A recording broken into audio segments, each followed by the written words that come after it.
Let's talk about Marcus. He's working 2 jobs.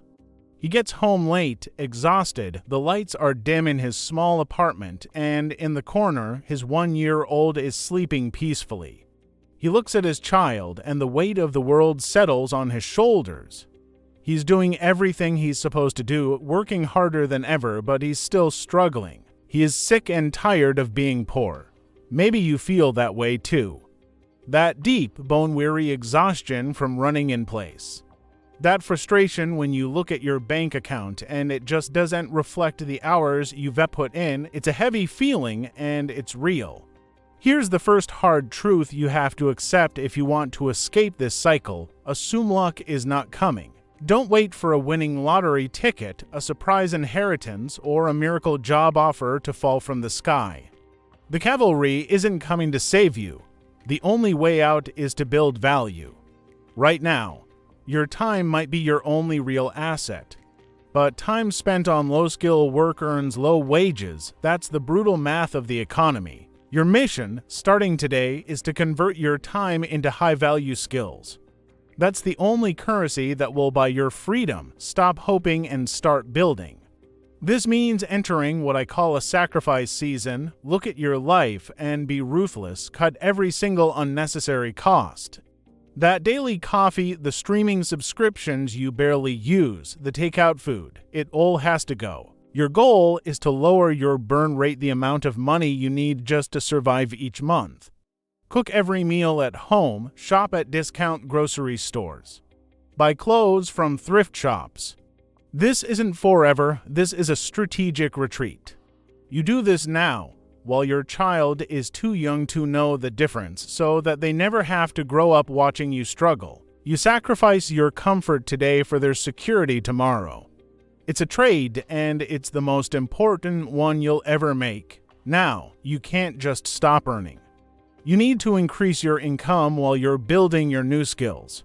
This is the grind. Keep your current jobs, but start looking upward.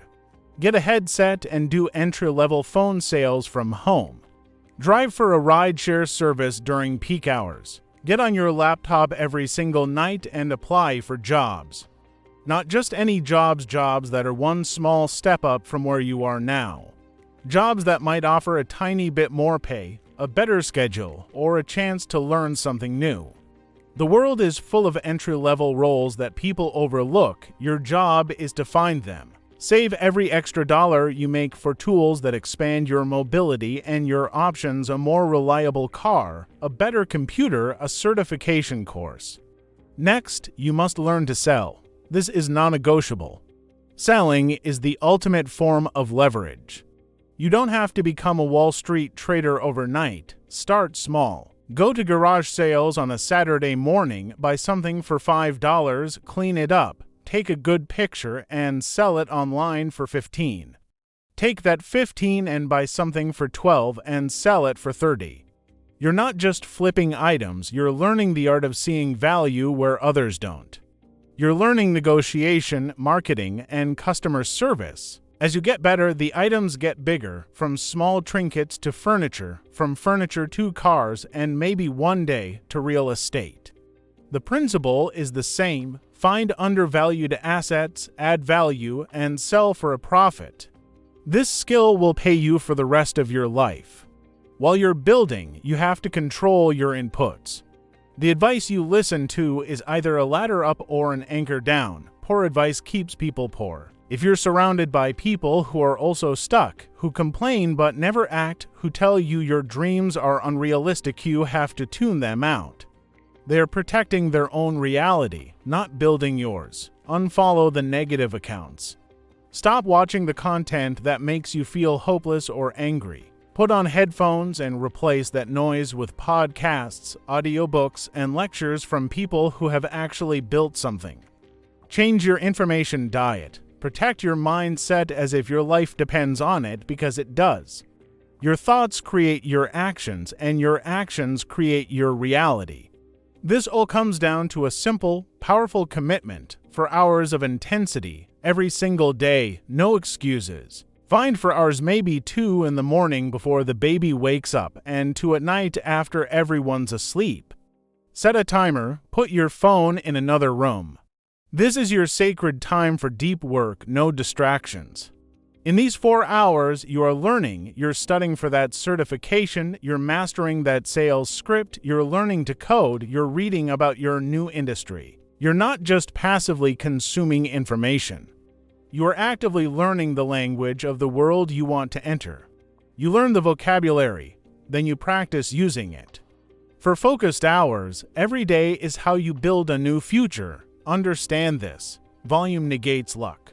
You are going to face rejection, a lot of it. You'll apply for 100 jobs and hear back from 3. You'll make 50 sales calls and get 49 no's. Your first few attempts to flip an item might even lose you money. Expect it. Welcome it. Rejection is just data. It's the world telling you to try a different approach. But you don't stop. You apply for another 100 jobs. You make another 50 calls. You become a relentless force of action. You show up so many times in so many different ways that a yes becomes a mathematical certainty. You're not trying to get lucky. You're trying to become so good, so persistent, and so undeniable that they have no choice but to let you in. One yes can change your entire life.